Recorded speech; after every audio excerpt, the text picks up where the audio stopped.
अस्सलाम वालेकुम and welcome to Kaam Kahani, podcast for the career curious. आज हमारे साथ मौजूद हैं Saad Niazi.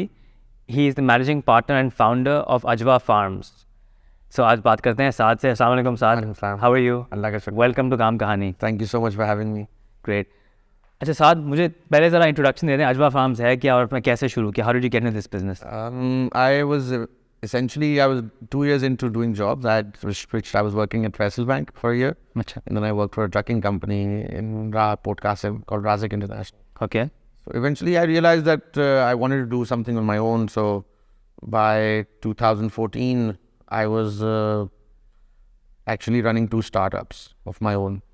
Which was, one was on the, आप समझेंगे, online magazine था, the crashguide.com के नाम से.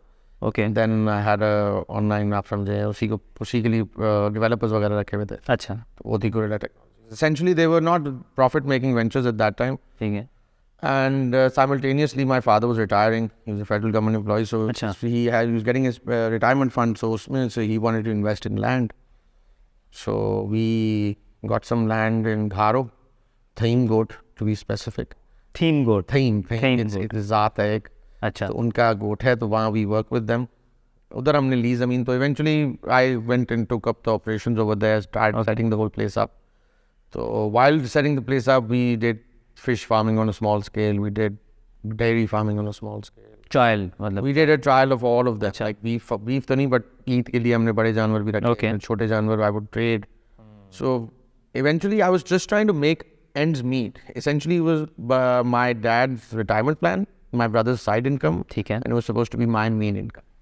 So eventually looking for a main income coming out of a job, and it was quite tough eventually in the beginning, but eventually अल्लाह मियाँ हाथ पकड़ता है, समझे. तो eventually I got into selling eggs.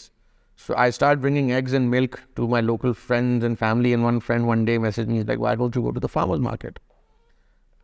Like, yeah, sure, why not? So I was actually sourcing eggs from farms, essentially not farms but people's homes. Okay, so I would go to village to village, from like essentially getting 30 eggs from each village. And essentially what would happen was that because if I was going to such different locations, I didn't know कि कौन से दिन की production थी, पहले दिन की, दूसरे दिन की, चौथे दिन की. अब होता ये था कि उसकी वजह से अंडा कभी ख़राब हो जाता था, कभी किसी में पूर्ण आ जाता था. So we had to set up like a little lab of sorts के छोड़ रात को कमरा बंद करते थे, लाइट बंद करते थे, मोबाइल की लाइट लेते थे, अंडे में मारते थे. Just to see if there were vessels developed or not, because they were all fertilized eggs. Wow, So we had to see कि अगर vessel develop हो गई है, that means इसमें पूर्ण आ जाएगा. ये सब कहाँ से सीखा, कहाँ से है कि यार ये इस तरह करना है, इस तरह My चेक करना dad है? actually put up a hatchery of brooding these eggs. आप समझे, देसी जो अंडे थे उन्हीं से बच्चे उनके पैदा करने. We reached around a flock of like 300-400. मर गए थे. तो उसके अंदर हम लोगों को चेकिंग करते थे. हम ये चेक करते थे कौन सा फर्टिलाइज्ड है, कौन सा नहीं है. तो फर्टिलाइज में वो वेन्स डेवलप होने, डेवलप वो हम हैचरीज में डाल देते थे. ठीक है, वो हम अलग कर देते थे. वो हम हैचरी में डालते थे. उसको हम स्मॉल हैचरी, लाइक आप समझे को 30 अंडों की हैचरी थी. ठीक है, We got like 5-7 of them. उसमें हम डाल देते थे. बाकी जिनमें फूड नहीं डेवलप हुआ था वो हम सप्लाई चेन में आगे दे देते थे. So that's how we were developing it. अब तो अल्हम्दुलिल्लाह अल्लाह का करना है, वो तो it seems really far away, but the numbers of today are uncomparable. But वो stage शुरू का था. Then I started going into the farmers market. Farmers market पे demand बढ़ गई. People started understanding about it. But then I had a home delivery network, and I'd have 20-30 orders for home delivery coming in every day, and my rider's like, yeah, for God's sake, I didn't even have a rider back then. I'm like, the only way to actually, I was doing it myself. Right, So the only way to actually sort that out, I was like, okay, I saw the order addresses. I'm like, हाँ ये इस region में, इस region में. I went into superstores. ठीक है, I went to superstores. I'm like, yeah, these guys will come to ask you for it. Please keep my stuff. Someone kept them. I pushed the customers there. Someone didn't keep them. So I would play around with people. I'd be like, हाँ जी वो आपके पास, इसके पास मैंने order रख दिया है. आप जैसे suppose करें nice superstore है. I go to a customer. I'm like, go, I've stocked there. So go ask them for it. I had not stocked there. So they would go ask them. The next day I would go to them. I'm like, yeah, have you heard? Demand asking for created, it. हाँ. Demand है. बोलते हाँ demand है, माल दे दो. So that's how I started going into superstores. And then I started pushing my customers to superstores. Just को उनको भी सस्ता पड़ता था, delivery charge नहीं पड़ता था. सही, That's how it all started. But अब alhamdulillah, I would say कि that's how I eventually got into farming. And from there, it's आप समझे, I went into everything to make money. I had to build my own income, so देसी का अंडा के market was a little saturated. थोड़ा छोटा बाजार था. I was not making enough. Obviously, it was enough for me at that age, but with a growing family, I had to think about different things. So I started doing vegetable deliveries at home. I did start doing wholesale of vegetables. पेटियों में चीज़ें देना शुरू की. Then my father and myself, we would, not really him, I eat, I would get a chance, so I would go to, आप समझे, ठट्टा, मीरपुर साकड़ो, काजी Ahmad, मीहड़, सेमगढ़. I've been to around about 10-15 पकड़ा mandis across Sindh. हर दूसरे रोज दिन लगती थी, and I would just go buy. 3 महीने के लिए मैं उनको पालता था और मैं ईट पे बेचता. तो वो हमने साइकिल बनाया. उसमें साइकिल में ये रियलाइज हुआ कि नहीं यार, यहाँ तो मार्जिन ही नहीं है. आप 20,000 का जानवर बेच रहे हो, आपको 1,000 रुपये बचता है. So you have to do it was all about volume. Agriculture is all about volume. It is not about small volume. You can not play small volume. So eventually I realized that I can only play in volume. So we didn't really have the money to play in volume. So we're like, let's just build our own fleet. If we have 100 females or 150 females, we can start producing 100 animals a month, a year, or 200 animals a year. तो उससे ये होता है कि क्योंकि 2 cycle होते हैं production के एनिमल के, तो 6-6 महीने में वो आते हैं. तो आप समझे साल में 2 दफ़ा बच्चे देती है. कोई 2 बच्चे देती है, कोई 1 देती है. तो we like we get into the production. So now alhamdulillah we are at that point where we built up breed enough कि हम अब 100 जानवर की प्रोडक्शन हर साल लेते हैं अपनी. उससे ये है कि हमने वी ग्रू स्लोली. हमारी ज़मीन बनी. ज़मीन में हमने घास उनके लिए लगाते रहे. फिर हमने कुछ ऐसे ड्राई ग्रासेस लगाए, cost cutting measures. Because I remember when I started in 2014 घास मिलता था. आप समझे थे 2 टाइप्स बकरों के लिए होते हैं. तो वो 160 रुपये मन होता था, एसेंशली 4 रुपीज़ अ किलो. अब वही चीज़ आप समझे 500 रुपये मन है. It's 3x the price. So anyone who's actually not producing grass will eventually become non-profitable. So you need to own land or maybe just to actually give them good health for the goats. If you उनको लोग चरने भेज दें, चरने का मतलब ये होता है कि वो निकल के अपने वाड़े से आपने निकाला, आपका जो शेड है आपने उनको छोड़ दिया, वो दिन भर घूमते रहे. Pastures के अंदर वो घूमते रहते हैं. Pasture क्या ही है, सिंध में इट्स ऑल बंजर, वो टिक्कट होती है, थोड़े लगी होती है, उनमें वो जाके खा लेते हैं. सही है. उसमें प्रॉब्लम ये होता है कहीं जख्मी हो जाते हैं, कहीं दांत टूट जाते हैं, तो ईद के काबिल नहीं होते.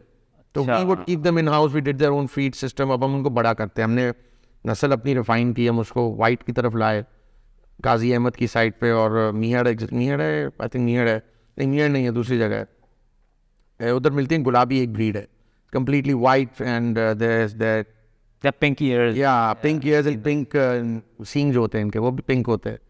तो वो हमने क्रॉस है. इट्स नॉट लाइक वो प्योर है, वो थोड़ा क्रॉस हमारा कहीं ना कहीं हमें उसके कामोरी के साथ और पटेरी के साथ 2 other breeds हमने क्रॉस किया. But now we essentially come toward mostly like block print. So Saad, you've learned all of this when you started on the job, right? And when you started, there was no plan. It wasn't like आपने पहले एक business plan बनाया, सब कुछ सीखा, फिर then you entered the market. We tested everything and then we went into it. We had no idea what we were getting into. I had to go to open markets. I had to go to different suppliers, find these people. The internet, the age of the internet, you can learn anything on YouTube, you can learn anything on the internet. It's all about trying. I know about fertilizers, I know about pesticides, I know about so many different things related to the land. It's all YouTube. I sit and watch YouTube. My father sits and watch YouTube. We discuss it. Yeah, when we started out, it was red lily papita लगाना था हमने.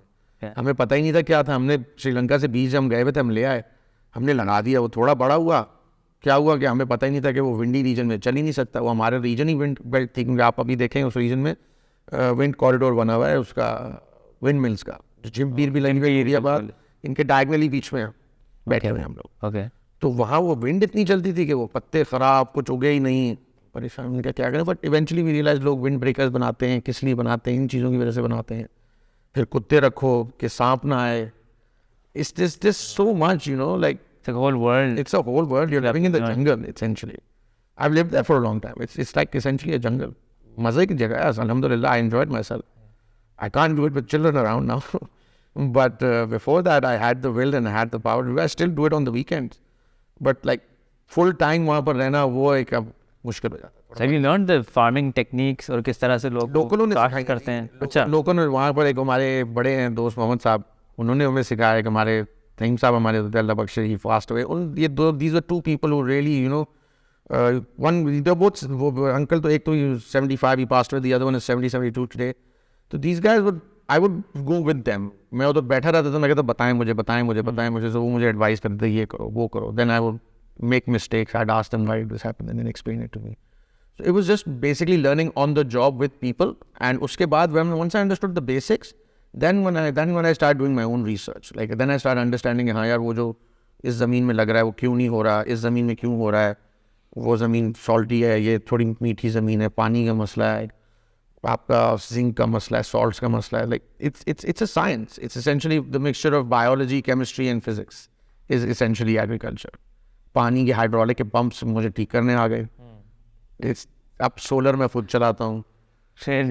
like so ये सीखने का जो ये process है, so you burn a lot of money to learn it. You burn a lot of money, right? So you have to have a lot of money. The thing is, agriculture में कुछ भी आप कर लें, it's not like you need to have a lot of money. ठीक है, मैंने जलाया ज़रूर है पैसा, बट ऑब्वियसली किसी के पास, अगर my father is a doctor, तो उनके पास रोलिंग इनकम आती थी, तो वो जो आती थी वो लगा देते थे. ऐसा नहीं था कि हमारे पास जदी पुश्ती कुछ था, तो हमने रोलिंग इनकम से ही जो किया है.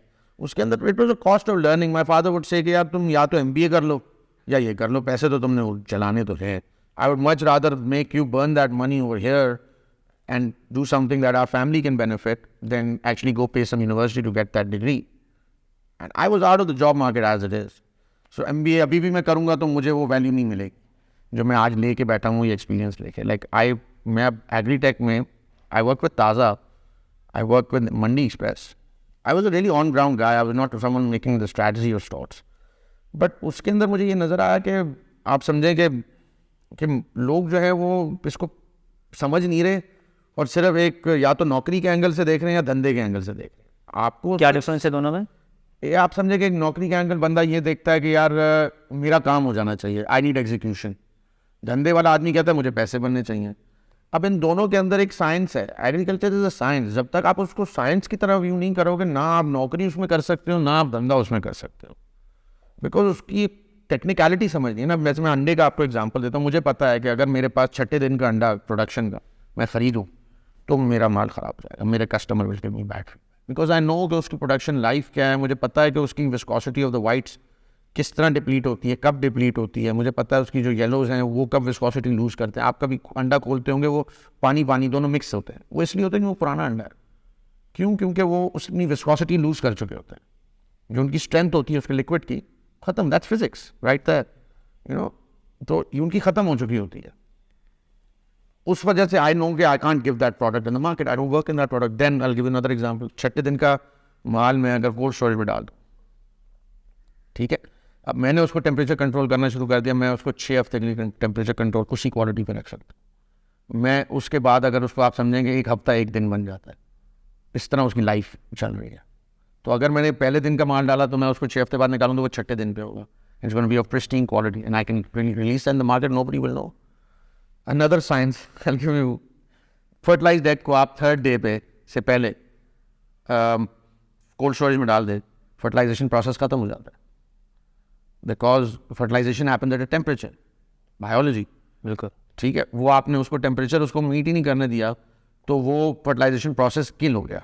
वो नर्व नहीं बनी, वो सॉरी वेन्स नहीं बनी उसकी. जब वेन्स नहीं बनी उसकी तो इसका मतलब वो फर्टिलाइजेशन ख़त्म और वो अंडा अब प्योर ईटेबल है. तो आप उसको कम से कम 3 हफ्ते 4 हफ्ते डालें स्टोरेज में, कोल्ड स्टोरेज में, 2 to 6 degrees and it'll be pure. good to go. Good to go.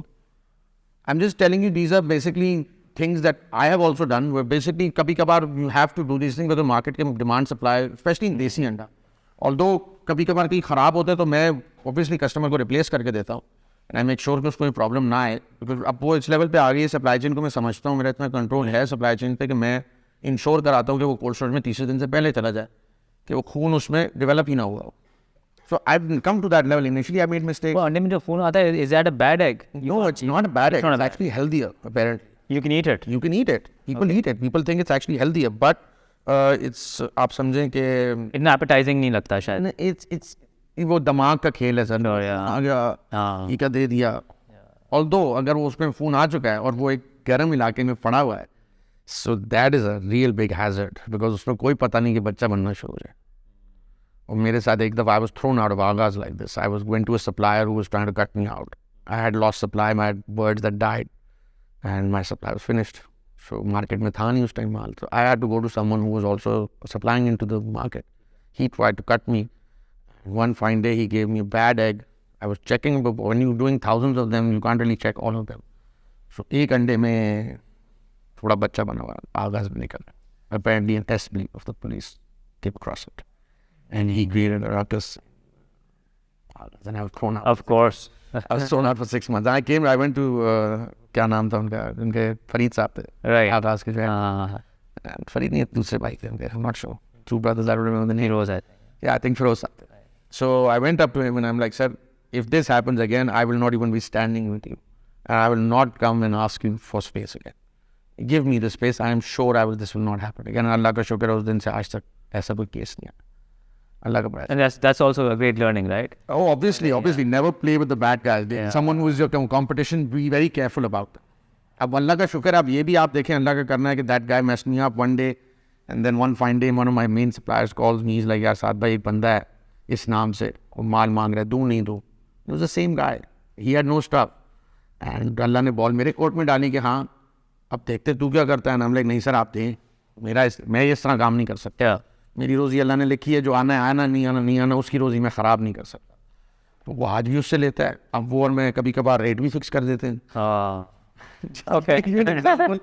कभी कभार बिल्कुल से मार्केट शॉर्ट हो जाता है, and we have, because it's a small market, you know. उसने भी अपनी सुजुकी के पैसे निकालने होते हैं, मैंने भी निकालने होते हैं. हमें पता है कि हमारा बेस ये है, हमें महीने का ₹1,00,000 निकालना है, ₹1.5 लाख निकालना है.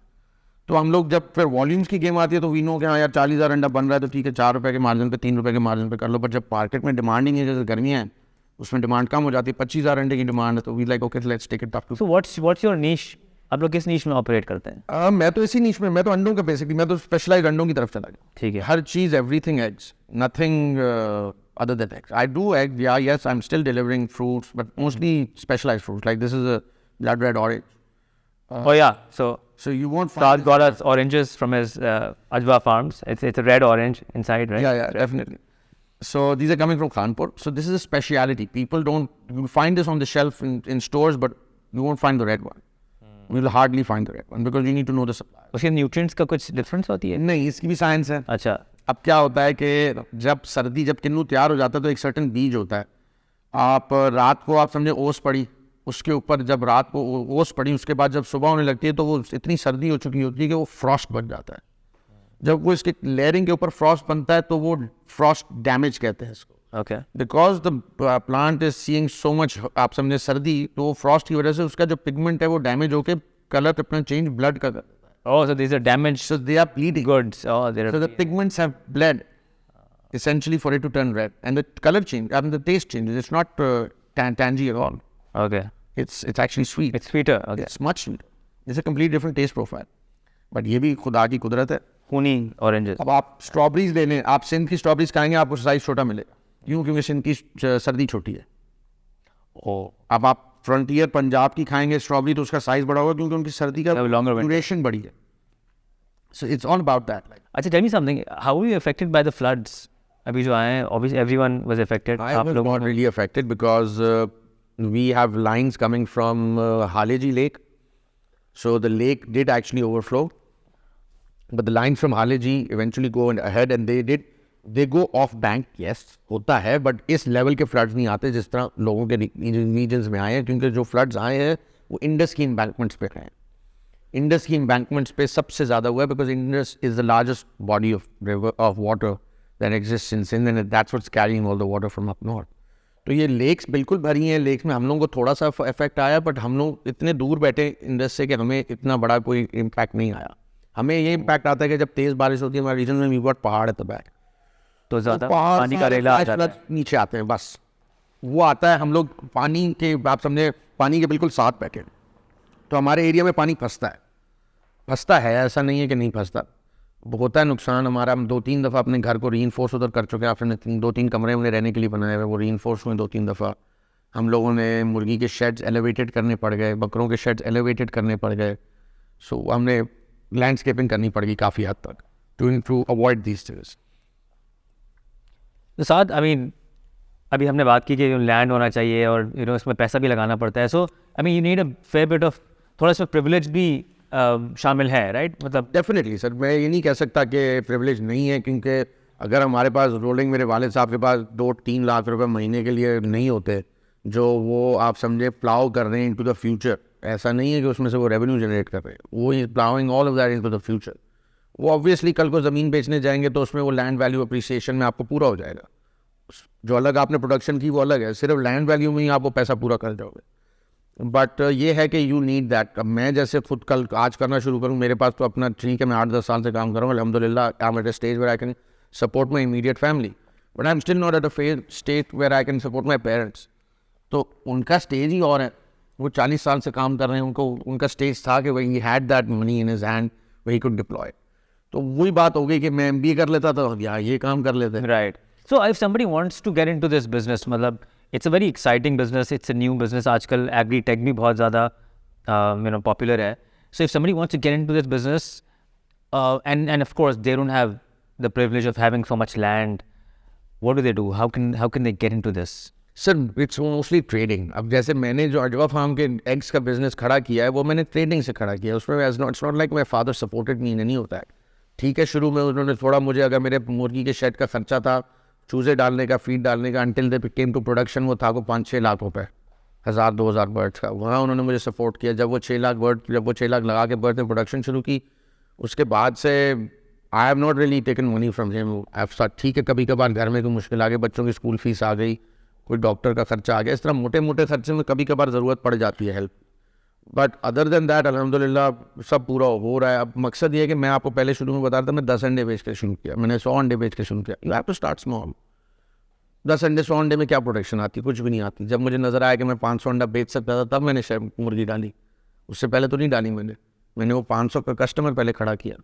आपको you have to start from getting the customer first. उसको समझो वो मांग क्या रहा है, फिर उसकी चीज़ में आओ. अब लोग कहते हैं नहीं, अब जैसे एग्जांपल है, लोगों ने 200 बड़े जानवरों का डेयरी फार्म डाल दिया. उनको ये पता ही नहीं है कि वो दूध तब देती है जब वो प्रेग्नेंट होती है. तो नेचुरल सी बात है. बट बात यह है कि वो लोग उसका जो प्रेगनेंसी का साइकिल है, वो अगर आज उसने बच्चा दे दिया, आप उसे 3 महीने दूध लें, चौथे महीने उसको वापसी प्रेगनेंट कर दें. अगर आपने उसको वापसी प्रेगनेंट नहीं किया चौथे महीने से पहले, तो आप समझे आपकी यूनिट इकोनॉमिक्स तबाह हो गई. क्यों? क्योंकि वो 8वें महीने में जाके जब दूध छोड़ेगी, तब वो 3 महीने जो उसकी दूध के बगैर हैं, वो उसकी प्रेगनेंसी के होने चाहिए. जब वो बच्चा दे रही है, जितना कम टाइम आप उसको दूध से हटा के रख सकते हो, दैट इज़ द बेस्ट, क्योंकि आपकी प्रोडक्शन आ रही है.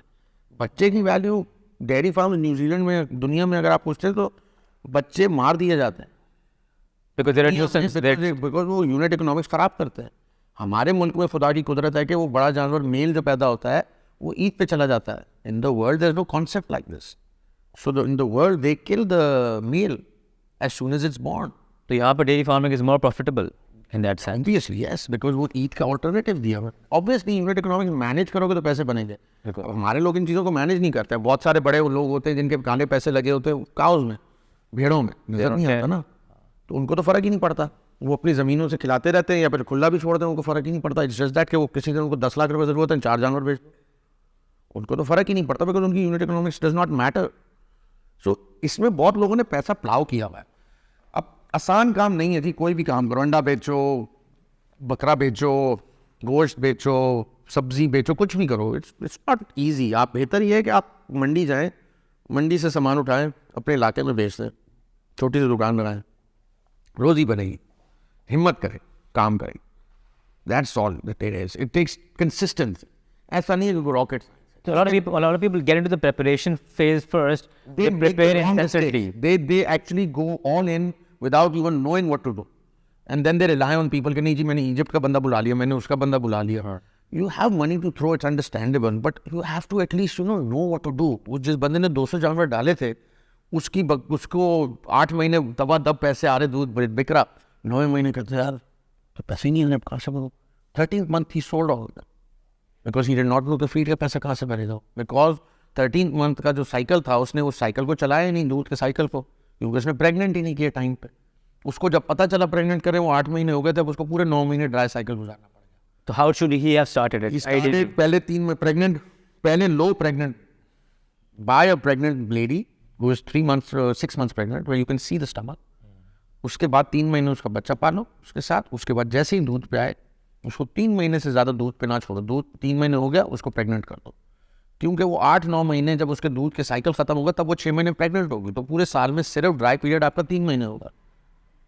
तो उस चीज़ को मैनेज करना है. साल में ड्राई पीरियड 3 महीने से ज़्यादा नहीं हो सकता, वरना ये इकोनॉमिक्स हुआ. So this person who got this dairy farm, how should he ideally have started this business or gotten into this business? At least taken like 5 females and 5 males, understood के खिलाते क्या हैं, वज़न कैसे बढ़ता है, दूध कैसे बढ़ता है, पहले ये चीज़ें समझे, फिर जाके किसी को लगाओ कि हाँ ये करो। You can't. अब जैसे आप मुझे कहते हैं कि कर दो, मैंने जाके अपनी साइंस लगा दी, मैंने कर दिया, उस जानवर को शायद वो मेरी साइंस सूट ही ना करे, वो नस्ल फ़र्क हो, उसको टेम्परेचर ना सूट करता हो, बहुत सारे फैक्टर्स होते हैं जो आपको अपने वर्ड के हिसाब से एडजस्ट करने पड़ते हैं। अब आप समझ रहे हो कि किसी के फार्म पे हमने जब पहली दफ़ा लिए थे, हमने 4 जानवर लिए थे बड़े, उस फार्म पे उसकी 12 लीटर की प्रोडक्शन थी, हमारे फार्म पे 4 लीटर की प्रोडक्शन। हम बोल रहे हैं यार हमारे बंदे चोर हैं, हमारे बंदे चोर हैं हमारे। असल में बात ये थी कि हम उसको खिलाई गलत चीज़ रहे थे। हमने लोगों पे तोहमतें लगाना शुरू हो जाते हैं, हम कहते हैं तू गलत, असल में तो हम चीज़ को देख ही नहीं रहे। It's exactly what happened.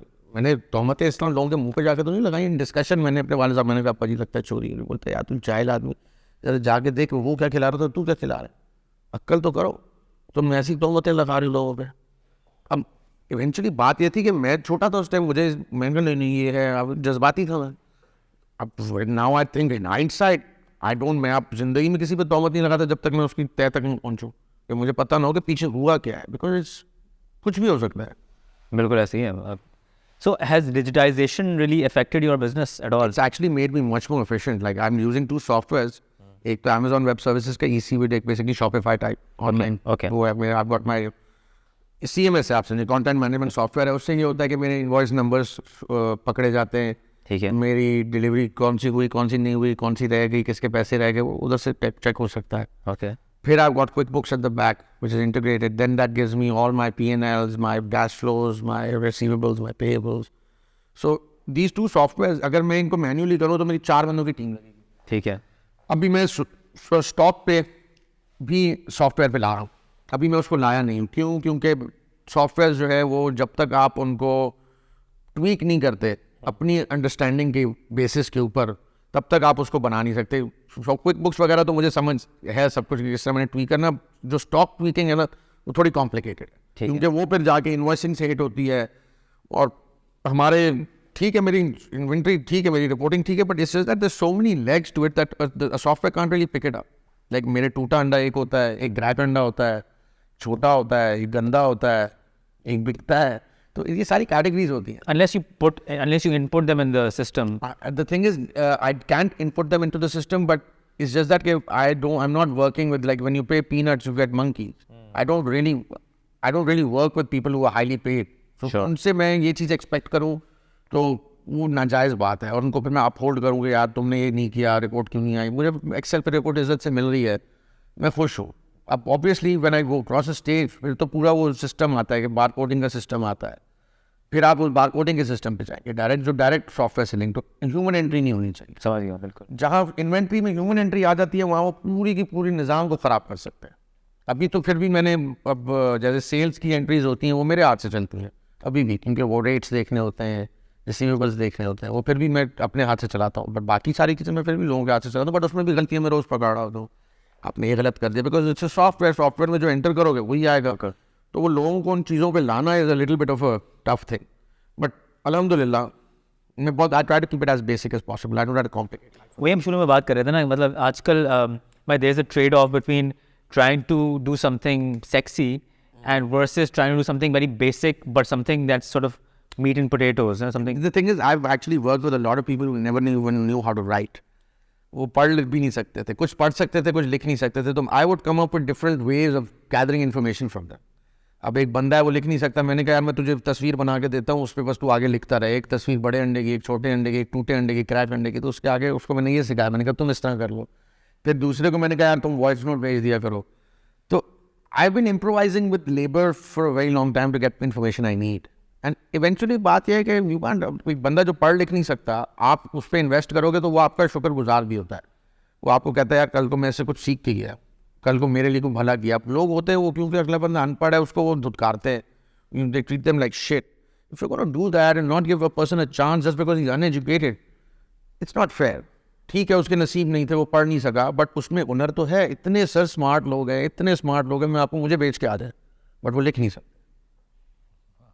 तो आप उनको अपॉर्चुनिटी तो दो। अब वो लोग हैं, वो उन्होंने अब इस तरह के तरीकों पे, वॉइस नोटों पे सब चल रहा है, दिलों की तस्वीरों पे। So you didn't get into anything flashy or sexy. I've always been against it. I went to grammar school, I saw too much of it. And I realized it's a fad. The real genuine people who actually cared for you, you know, आपके अच्छे बुरे में साथ हैं, उनको आपके जूते के साइज, जूते से, आपकी टाई से, आपकी गाड़ी से कोई फ़र्क नहीं पड़ता. क्यों? क्योंकि एक इस तरह के माशरे में जहाँ पर पैसे को हर कोई देखता है, वहाँ पर आप समझे जो लॉयल्टी की वैल्यू नहीं है. बट असल में वो, क्योंकि वो लोगों के इर्द गिर्द इतनी लॉयल्टी होती नहीं है कि वो रियल चीज़ की वैल्यू क्रिएट हो जाती है. I have had great friends. I have known मैं कराची में रहता हूँ, लोग कहते हैं ग्रेमेनियन ऐसे ग्रेमेनियन वैसे. I have known them for all my life. मैं I have come from humble beginnings. मैं कोई सेठ का बेटा नहीं. तो बट मैंने देखा है, देव नेवर ट्रीटेड मी डिफरेंटली. वो मुझे कभी मेरी घर के साइज़ पे या मेरे जूते देख के मुझे कभी तोला नहीं है लोगों ने. बट बैंकों में तो वो 2 सेकंड में तोल रहे हैं. बाहर निकलो हर कोई तोल रहा है. आई थिंक कि वो सोसाइटी एक फिर भी रिफाइंड सोसाइटी है. फिर भी लोग बहुत अच्छे हैं कंपैरेटिवली. कि मैं बाहर जाऊँ, वो तो आपको मुझे सुजुकी में देखेगा तो मुझे गालियाँ देगा. जब मैं सूट वूट पहन कर दूसरी गाड़ी में से उतरूँगा, उसको पता चलेगा सेठ है तो सलाम करेगा, फिर आगे बोलेगा सॉरी सर. तो ये तो फसाड है ना, इसकी क्या ज़रूरत है. I have always been like this. I have been कि नहीं जी, जो है सामने है, this is black and white. Allah का शुक्र है, मे बी अल्लाह मियाँ आदत नहीं पकड़ाता है. बट ये मेरे से, I have never been that guy. फसाद is not been my game.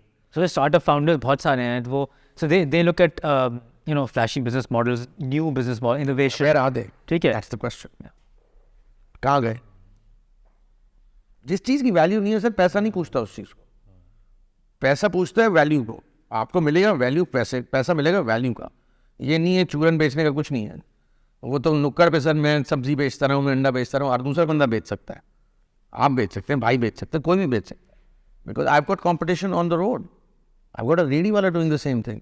So the only way I can create value is through trust. Is by not चोरी नहीं करोगे. How do you build that trust with customers? अगर एक अंडा खराब है, मैं 6 अंडे बेचता हूँ, ठीक है आपने, क्योंकि पर मैं ये भी चेक करता हूँ कि रोज़ रोज़ कोई बंदा है कि वो बार बार कंप्लेन कर रहा होता है, वो ड्रामेबाजियाँ कर रहे होते हैं, उसको मैं नहीं बेचता. मुझे समझ आ जाती है. जो कस्टमर, जो जेन्यून कस्टमर मुझे कहता है उसकी आप समझे 1000 रुपये की मुर्गी खराब हो गई, मेरी वजह से टेम्परेचर कंट्रोल नहीं है मेरी डिलीवरी में, मैं वापसी भेजूँगा. मेरा नुकसान है क्योंकि मैं आपको वो क्वालिटी कमिट करके नहीं पहुंचा सका. That's how I build this brand. कि I would tell a customer कि जी कोई मसला नहीं, कोई चीज़ छोटी सी भी ख़राब है, no problem. But then I knew the fine line between someone who is using me and genuine customer.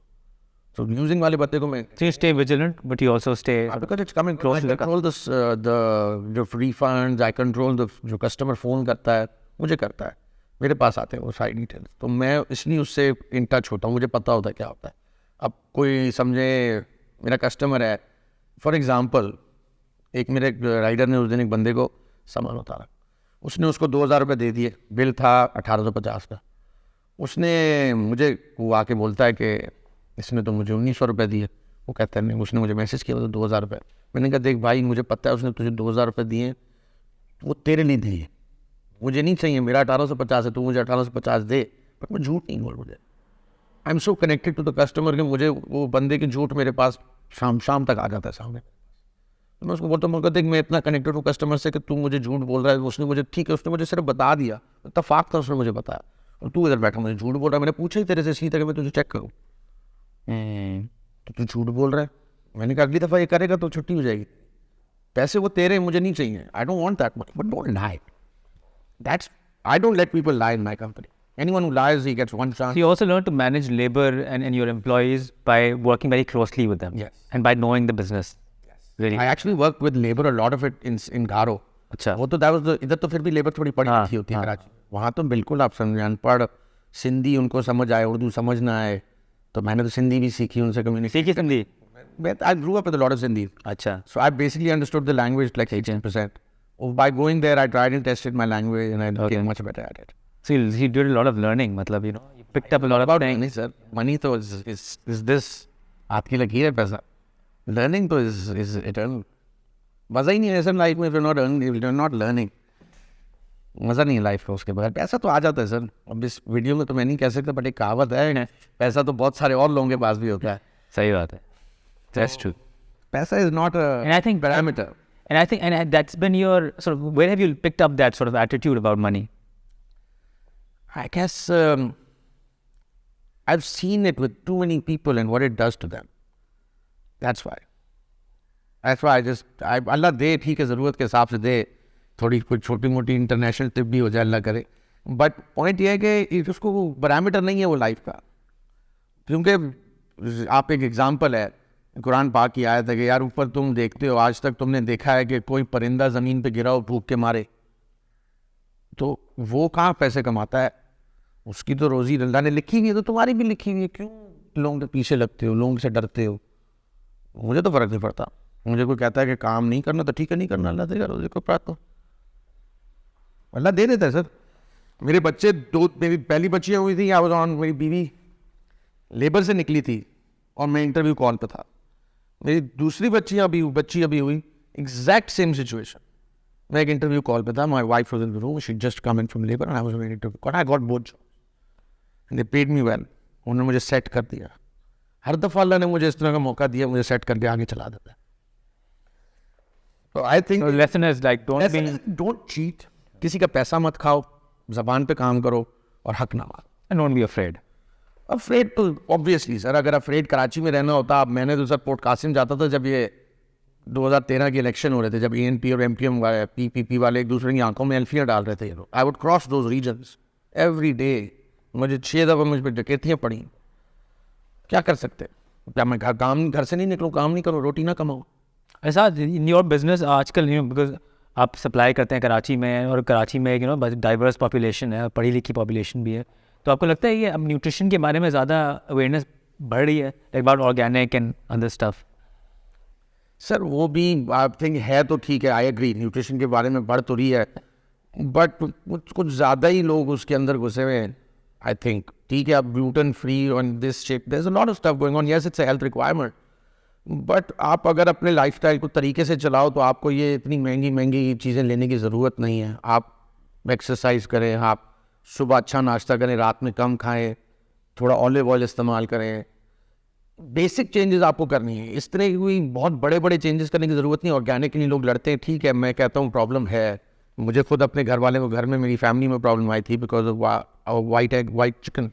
Because वो सोयाबीन जो है उसके अंदर नेचुरल वो होते हैं, हार्मोन्स होते हैं, and those are male hormones. So females में हेयर प्रोडक्शन ज़्यादा बिला वजह, उसके बाद एग प्रोडक्शन की वजह से फर्टिलिटी गिरती है. So these are problems that exist. But वही बात है कि एक इंसान जो गोश्त नहीं खा रहा और पूरी ज़िंदगी सिर्फ मुर्गी खाता है और दाल नहीं खाता, आप मिक्स मैच तो करो. आप रोज़ वही मुर्गी खा रहे हो और कुछ खाना ही नहीं है, ऐसे तो नहीं होता. अब लोग समझते हैं कि ये जो ब्रेस्ट पीसेस खाते हैं चिकन के, जो सारे बॉडी बिल्डर है, ये क्या कर रहे हैं? वो जो उसका सोयाबीन का हार्मोन है वो मेगामैक्स ले लो या मुर्गी खा लो, बात एक है. वो ये हो रहा है. Just being passed on to them. It's just passed on through a different medium. Actually, tell me something. Out of milk, eggs, and chicken meat, in the order of being healthy or harmful, tell me which is more harmful. Chicken. Chicken meat is the most harmful. Because milk, आप समझे, adulterated है, वैसी naturally adulterated है milk जो आप. तो क्या eggs भी harmful हैं? Eggs भी certain level पे harmful है, because वो feed तो वही खा रहे हैं ना जो chicken खा रही है. But chicken की concentration, बात ये मीट के अंदर उस फीड की कंसंट्रेशन ज़्यादा है. अब एग के अंदर वो एक मुर्गी वो डिवाइड कर रही है उसको, वो एक अंडे में इतनी कॉन्सनट्रेटेड वो प्रॉब्लम नहीं है जितना मीट के अंदर है. जहाँ मीट का पीस बड़ा है वहाँ कॉन्सनट्रेटेड प्रॉब्लम ज़्यादा है. दूध के अंदर ये है कि दूध में भी ये चीज़ें चल रही हैं. अब लोग क्या करते हैं, अब आप एग्जाम्पल ले लें, जब फीमेल जो है, जब उसका बच्चा उसके अडल्ट पे नहीं लगाएंगे तो मिल्क नहीं प्रोड्यूस करती. उसको एक टीका लगाया जाता है, उसका मैं नाम भूल, ऑक्सीटोसिन. यस. अब वो टीका कैंसर एजेंट बनता है. अब जहाँ पर अब वो रेयरिंग के ऊपर है, अब जहाँ अगर वो बच्चे को दूध दे दिया तो दूध क्या देगी, बच्चा सारा पी गया. तो ये एक हैजर्ड है, ये हर फार्म पे है. अब जैसे कुछ फार्म्स हैं जहाँ पर आप समझें डी फ्रेश जैसे, जहाँ पर मशीन्स के थ्रू अडल्ट से मिल्क एक्सट्रैक्ट हो रहा है. Okay. But I am not sure उनको दे रहे नहीं दे रहे. मैंने तो अपने फार्म पे देखा है कि वो जब बच्चा नहीं लाओ तो दूध नहीं देती, और अगर बच्चा लाओ तो दूध की प्रोडक्शन आधी हो गई. तो ये फंडामेंटल प्रॉब्लम्स तो हैं. अब आप इनका कुछ कर नहीं सकते. या तो आप अपने घर में मज रखें, उसको बच्चा दें, वो बच्चा. I wish.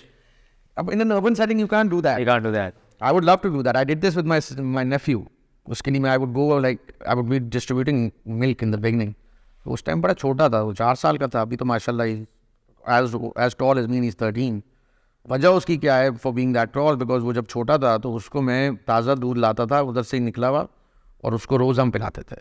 अब वो उसका जो फिजिक है उस बच्चे का और बाकी बच्चों का हमारे घर में बहुत ज़मीन आसमान का फ़र्क है, Really? बहुत बड़ा फ़र्क है, क्योंकि वो काव का मिल्क फ्रेश प्योर पी रहा था। So the majority of the children जो कराची में रह रहे हैं, बल्कि इनफैक्ट पूरे पाकिस्तान में, तो वो तो वही adulterated। क्योंकि अब आप एक बात बताएं, अब आपका दूध वो ताज़ा जो आ रहा है वो बॉयल होकर नहीं निकलता, जो लोकल डिस्ट्रीब्यूशन में उसके अंदर ये 35 किलो डालते हैं डब्बे में, 40 किलो के 5 किलो बर्फ़ डालते हैं। बर्फ़ इसलिए डालते हैं कि वो उसकी विस्कोसिटी मोटी हो जाती है, उसकी लाइफ बढ़ जाती है। पर होता क्या है, वो 1 लीटर होता नहीं, बस 800 ml होता है, 200 ml उसके अंदर पानी होता है। पानी होता है, और वो भी कौन से कच्ची बर्फ़ होती है, कहाँ से पानी क्या है वो क्या नहीं है वो कौन जानता है। Oh God. So अच्छा Saad, just to like really conclude this awesome discussion, मुझे बताया like make a case for unconventional careers. मतलब you were in an unconventional career, और बाकी मतलब the majority of I was a banker at the age of 35. I'd be making the same money I'm making today. But the fact of the matter is, from here my trajectory is up, and for a banker the trajectory is down. उसके 4 लाख से ऊपर नहीं जा सकेगा उस जिंदगी। अब मैं इधर से जहाँ जाऊँ वो मेरे नसीब, वो मैं कितना कैपिटल रेज करता हूँ, मेरा कितना प्रोडक्ट फिट है, मेरे मार्जिन्स कैसे। अब 8-10 साल में तो आप ये सब चीज़ें सेट कर लेते हो। तो वो अब मैं इस स्टेज पे हूँ कि मैं लोगों से पैसे लूँ और लगाता जाऊँ, लेता जाऊँ और लगाता जाऊँ, और ऊपर थोड़ा बहुत अपने लिए रखूँ, बाकी लोगों में बांटूँ। तो it's now I am a place where I can scale. तो अब मेरे लिए ट्रेजेक्टरी अपवर्ड्स है। अब जो बंदा कन्वेंशनल करियर में जाएगा, the ones who make it at the age of 35, आप समझे 50 में से 2 होंगे। I have not made it, Allah माफ़ करे, मैं तकब्बुर की बात नहीं कर रहा, I have not made it, but मैं सिर्फ ये बात करने की कोशिश कर रहा हूँ कि मैंने जो 10 साल अपने कारोबार में लगाए, और मैंने अगर 10 साल नौकरी में लगाए होते, तो मैं 10 साल की नौकरी का जो रिटर्न रेशो देख रहा हूँ वो आगे diminishing return. In the case of a business it's an appreciating return. ये बहुत बड़ा फ़र्क है, क्योंकि एक्सपीरियंस फिर आपको उसके पैसे देता है। That was really well put, Saad. Saad, thank you so much for being on Kaam Kahani. It was like an extremely valuable discussion. I learned a lot. आप ये खा के मुझे फीडबैक मैं खा के बताऊंगा। So thanks a lot to Saad, and thanks for watching Kaam Kahani. Until next time, we'll see you with another Kaam Kahani. Allah Hafiz.